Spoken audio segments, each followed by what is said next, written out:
saludo muy afectuoso para todos los amigos que, teniendo interés en el repaso de la profecía que estamos haciendo, estáis viendo este programa hoy.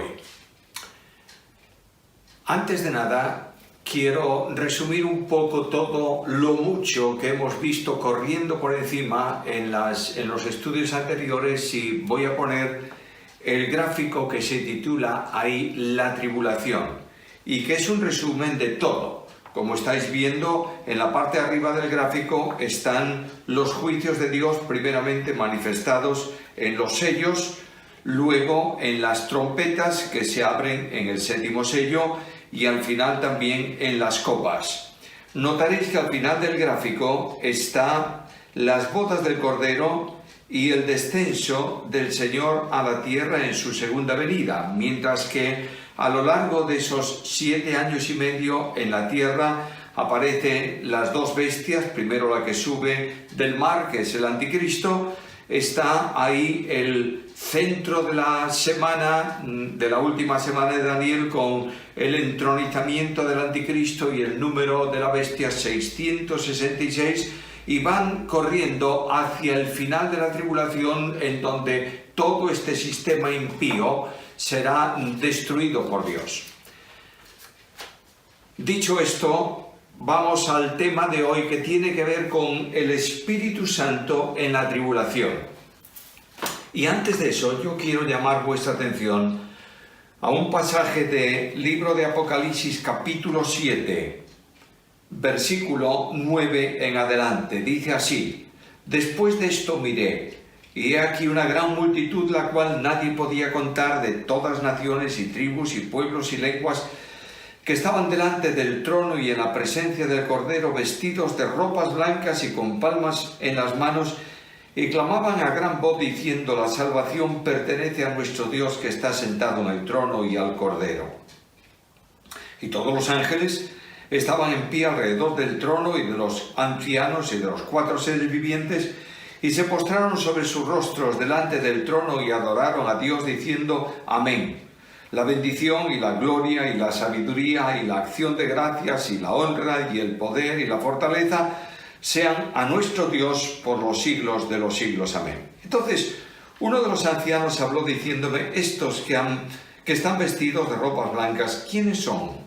¿Y de dónde han venido? Y yo dije: Señor, tú lo sabes. Y él me dijo: estos son los que han salido de la gran tribulación y han lavado sus ropas y las han emblanquecido en la sangre del Cordero, por eso están delante del trono de Dios y le sirven día y noche en su templo, y el que está sentado sobre el trono extenderá su tabernáculo sobre ellos. Ya no tendrán hambre ni sed, y el sol no caerá más sobre ellos ni calor alguno, porque el Cordero que está en medio del trono los pastoreará y los guiará a fuentes de agua de vida, y Dios enjugará toda lágrima de los ojos de ellos. Hay una frase que resulta para algunos un tanto difícil de entender, que está en la carta segunda de Pablo a los Tesalonicenses, en el capítulo 2 y en el versículo 7, en donde el apóstol Pablo dice que hay algo que impide y que será retirado, será quitado de en medio. Impide el acceso al programa diabólico, y especialmente la entronización del hombre de pecado aquí en la tierra, para que a la mitad de la semana de la última semana, sea adorado como si fuera Dios. No cabe duda alguna que la única fuerza que es capaz de retener, sujetar el plan de Satanás es el Espíritu Santo de Dios. Ahora, dije en uno de los estudios anteriores que algunos piensan que cuando el Señor lleve a la iglesia a su presencia, el Espíritu Santo será retirado de en medio. Es decir, será llevado con la iglesia al cielo, y aquí en la tierra ya no hay posibilidad de salvación para nadie, porque no está actuando el Espíritu Santo, etcétera, etcétera, etcétera. La gracia ha terminado con la partida de la iglesia y cosas por el estilo. Quiero deciros que el Espíritu Santo nunca va a ser retirado de la esfera de la tierra. Primero, porque es omnipresente. Y segundo, porque durante el tiempo de la tribulación habrá una enorme cantidad de salvos. Dice aquí el texto que leímos de Apocalipsis que vio un número enorme de personas que están de pie delante del trono del Cordero y que han lavado su ropa en la sangre del Cordero, es decir, salvos. ¿Durante qué tiempo? Durante el tiempo de lo que se llama la Gran Tribulación.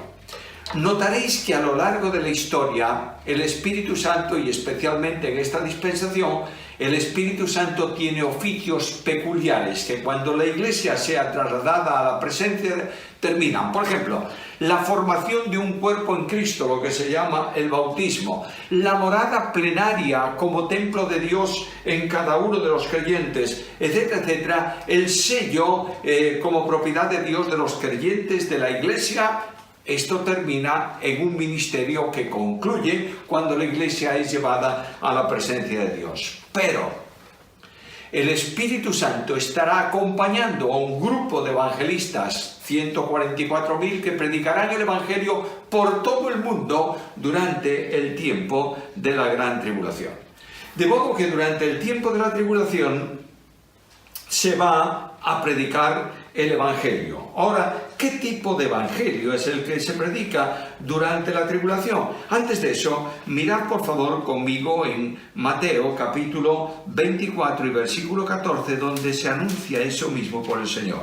Mateo capítulo 24 y versículo 14 dice así: y será predicado este Evangelio del reino en todo el mundo para testimonio a todas las naciones, y entonces vendrá el fin. Notad que se llama Evangelio del reino, y algunos tratan de hacer divisiones en el Evangelio, Evangelio de la antigüedad, Evangelio del reino, Evangelio de la gracia.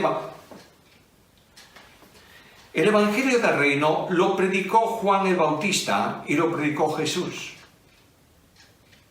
¿Y cuál es el Evangelio del reino?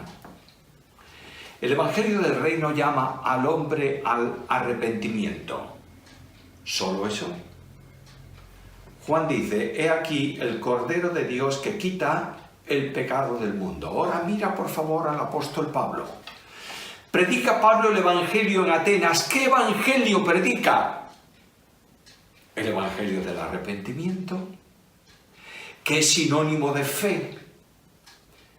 No hay dos cosas para salvación: fe y arrepentimiento. Hay una sola cosa: fe. Pero la fe produce inmediatamente, que se ejecuta, que se ejerce por la regeneración, produce el arrepentimiento. No hay nadie que se salve que no se arrepienta.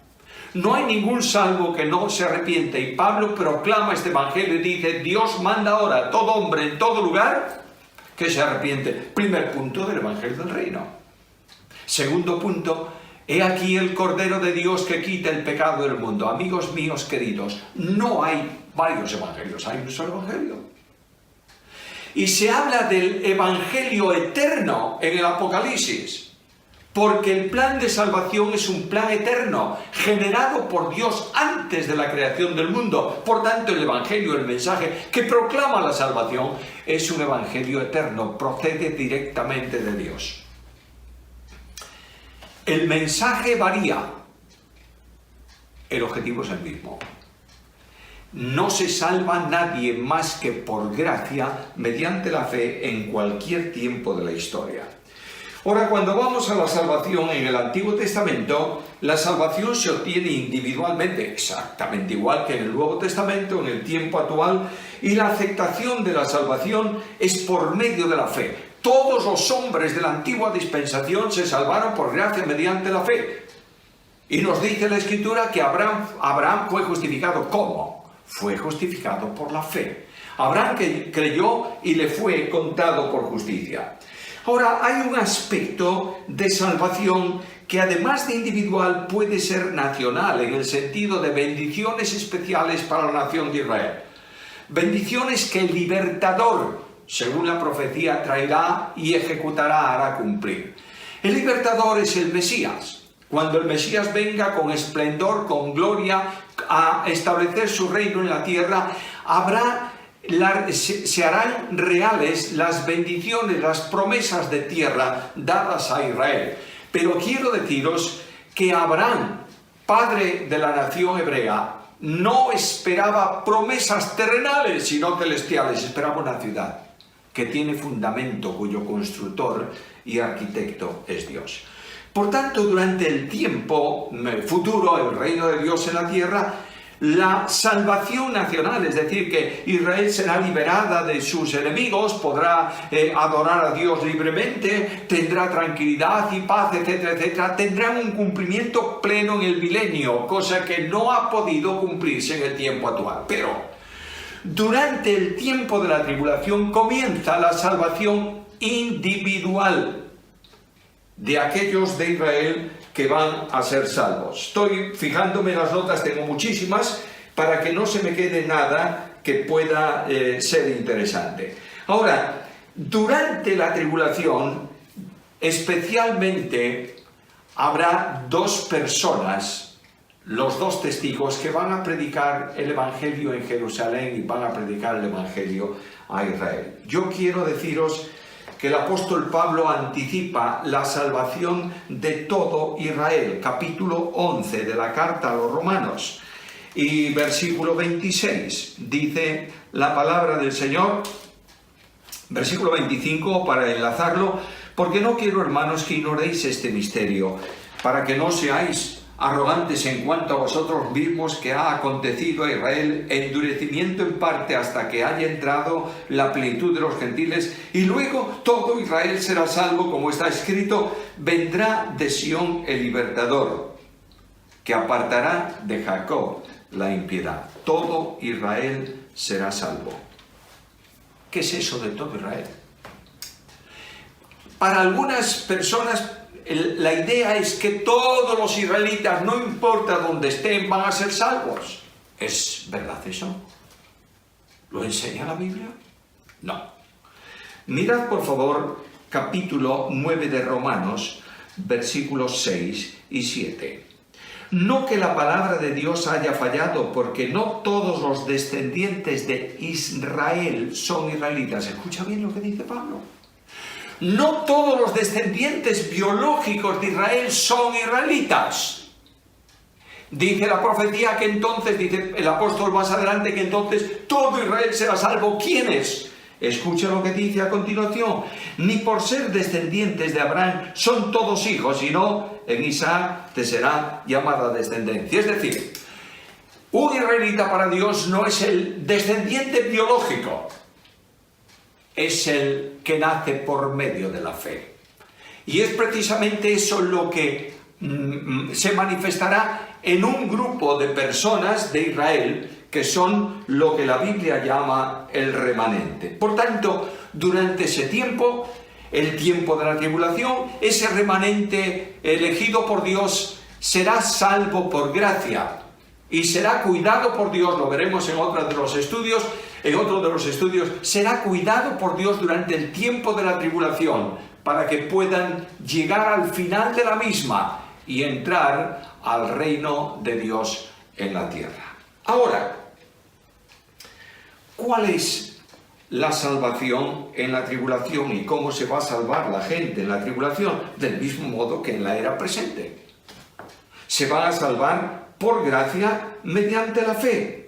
Y solamente por fe en lo que Dios hizo, el hombre puede ser salvos. Los judíos van a ser salvos de esa manera. Capítulo 14 de Apocalipsis y el versículo 4. ¿Tú quién eres que juzgas al criado ajeno? Para su propio Señor estará en pie o cae, pero estará firme, porque poderoso es el Señor para hacerlos estar firmes. Ahora, ¿cómo se salvan los gentiles? Capítulo 7 de Apocalipsis y versículo 14.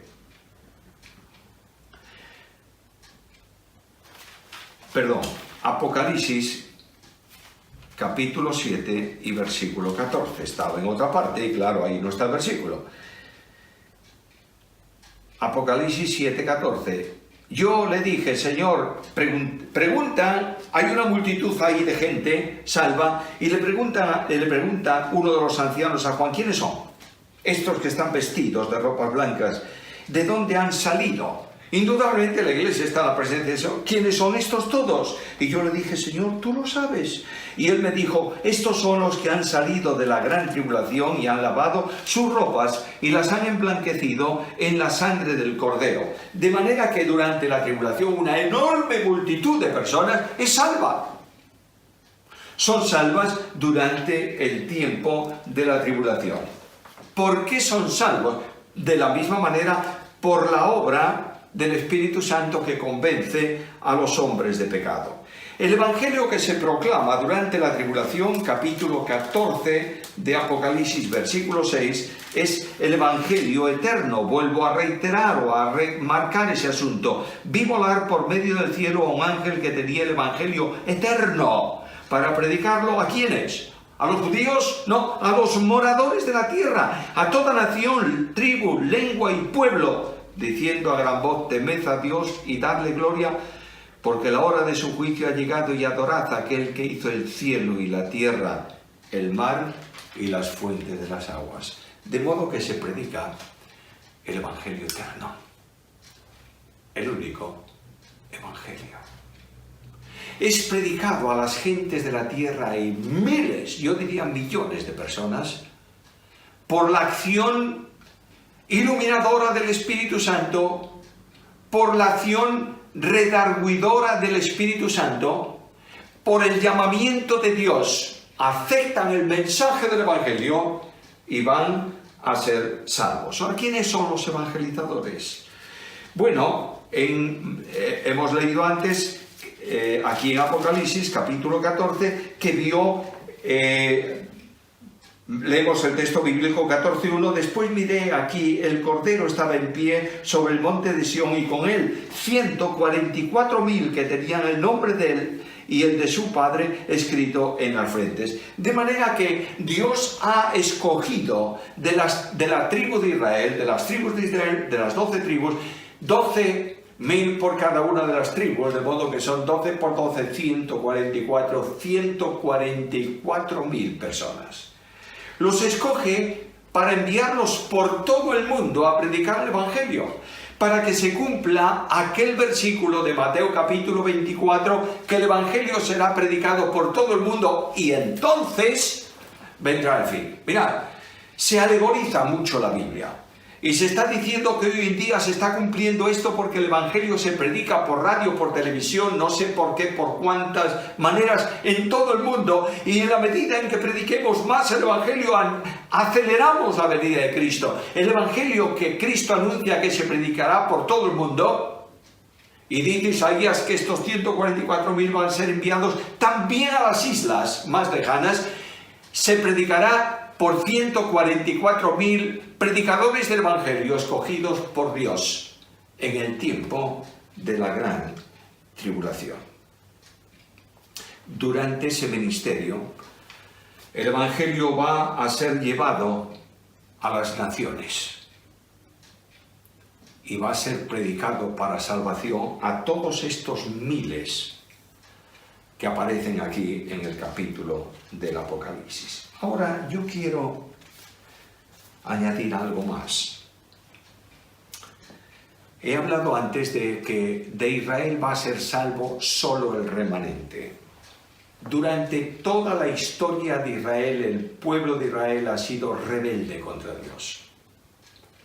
Cuando Cristo predica el Evangelio, hace milagros, obra las señales mesiánicas, los judíos saben que Él es el Mesías, pero imbuidos, influenciados, conducidos por los perversos líderes de la nación, rechazan al Mesías, no quieren saber de Él. Y nos dice el evangelista Juan en el capítulo 12 del Evangelio que a causa de eso, Dios endureció el corazón de ese pueblo, cumpliendo también una advertencia profética para que no entiendan y no crean y no se salven. Dios no estableció condenación para algunos y salvación para otros, no está en la Biblia. Pero Dios confirma el corazón rebelde de su pueblo y de las personas. Recuerda que Pablo dice que en Romanos que Faraón fue levantado para manifestar la gloria, el poder de Dios, la condenación de él, la destrucción de su pueblo, de su ejército. Pero Dios no endureció el corazón de Faraón hasta la 6ª vez. De manera que tú lees en Éxodo 5 veces, en donde Faraón, dice el texto bíblico, endureció su corazón, y al final Dios confirma esa dureza. Y no hay vuelta de hoja cuando Dios confirma eso. Ahora, Dios ha mantenido de ese pueblo de Israel a lo largo de la historia un remanente, es decir, un grupo pequeño de gente que ha creído, que no ha negado a Dios, que no se ha apartado. Y a lo largo del tiempo de la historia de Israel está Caleb y Josué, está Samuel, están los levitas, etcétera, etcétera, etcétera. Muchos que forman parte de un grupo escogido por gracia del pueblo de Israel.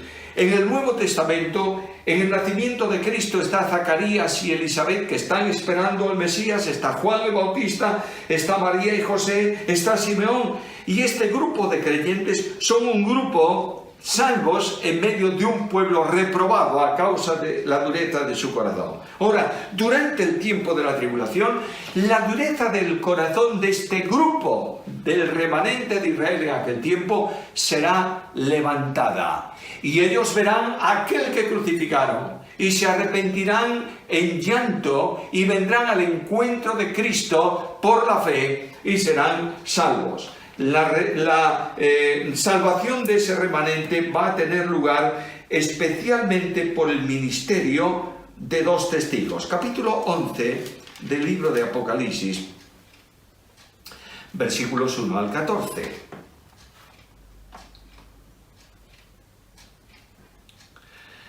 Voy a saltarme la primera parte y versículo 3. Daré a mis 2 testigos que profeticen por 1260 días, vestidos de cilicio. Estos testigos son los 2 olivos y los 2 candeleros que están en pie delante del Dios de la tierra. Si alguno quiere dañarlos, sale fuego de la boca de ellos, devora a sus enemigos. Si alguno quiere hacerles daño, debe morir él de la misma manera. Estos tienen poder para cerrar el cielo, a fin de que no llueva en los días de su profecía, y tienen poder sobre las aguas para convertirlas en sangre y para herir la tierra con toda plaga cuantas veces quieran. Por tanto, aquí hay un ministerio especial de predicación por medio de estos 2 testigos. Y se produce la remoción del endurecimiento de Israel y Dios restaura en salvación al remanente escogido de esa nación. Ahora, ese remanente, ese endurecimiento, va a manifestarse, va a estar presente hasta ese tiempo final de la historia de la humanidad. Recordáis que el apóstol Pablo lo dijo claramente, lo hemos leído antes, en la epístola a los Romanos, capítulo 11 y versículo 25. Y dice el apóstol Pablo que hay un remanente o un endurecimiento en parte, no total, de la nación de Israel. Por tanto, en ese tiempo de la plenitud de los gentiles, ese velo de oscuridad será retirado de ese Israel escogido por gracia, y habrá una gran salvación de esa parte del pueblo de Israel. Son esas 5 vírgenes prudentes que estarán dispuestas para recibir al esposo y a la esposa en su venida aquí a la tierra. Quiero resumir todo esto. Primero, el Espíritu Santo va a estar operativo, obrando durante el tiempo de la tribulación. Segunda verdad, el Evangelio se predicará a todo el mundo y se predicará también en Israel. 2 testigos predican el Evangelio en Israel, 144.000 a lo largo del mundo. Tercero, de la predicación de los 144.000 habrá una respuesta enormemente grande de personas que reciben a Cristo. Por tanto, durante la tribulación habrá salvación. La idea de que no hay salvación después del traslado de la iglesia no está en la Biblia. Dios salvará hasta el final de los tiempos. Tercero, ese remanente salvo por gracia de Israel, al que se le retira la oscuridad, el entenebrecimiento, recibe al Señor y es también incorporado a su pueblo. De manera que durante la tribulación, que será un tiempo tremendo de opresión, de lucha contra Dios, de guerra desatada contra el Altísimo y su proyecto de exclusión de Dios del mundo de los hombres, Dios salva, porque Dios es salvador y porque Dios es omnipotente y porque Dios es soberano. Recupera esto, por favor. Especialmente en lo que tiene que ver con salvación, Dios es soberano. Y quiero decirte que en soberanía Dios estableció la salvación antes de la creación del mundo. Que en soberanía Dios ha salvado por gracia mediante la fe a hombres a lo largo de toda la historia. Que en soberanía Dios envió a su Hijo Jesucristo, nuestro Señor y Salvador, Gálatas 4:4, para que en el cumplimiento del tiempo efectuase la obra de salvación que Dios había determinado antes de los tiempos de los siglos. Que Cristo Jesús, nuestro Señor, no vino a la tierra en su primera venida para establecer el reino, vino para salvar a los pecadores. Y el reino será establecido por Él después de esta tribulación, del tiempo de la tribulación, durante 1000 años. Tercero, en soberanía Dios llama a los pecadores y el Espíritu Santo quita el velo de oscuridad que hay en el corazón del hombre para que pueda entender espiritualmente la Biblia, el mensaje de salvación. Porque la palabra de la cruz es locura para los que están en perdición, para los que se están perdiendo. Tercero, en soberanía Dios recibe por medio de Jesucristo, adoptándolos en Él como hijos a todos los creyentes. Por soberanía los cuida durante toda la vida. Por soberanía los glorifica. Por soberanía salvará a hombres durante la tribulación. Por soberanía habrá salvación en la tierra visible durante el milenio. Y por soberanía el Dios de la historia ejecutará su programa y su proyecto y su propósito eternamente, porque Dios es Dios. Recupera, por favor, la soberanía de Dios. Predícala con entusiasmo. Disfruta de ella y entiende que el Dios de la Biblia salva siempre, en todo lugar y en todo tiempo. A Él sea la gloria.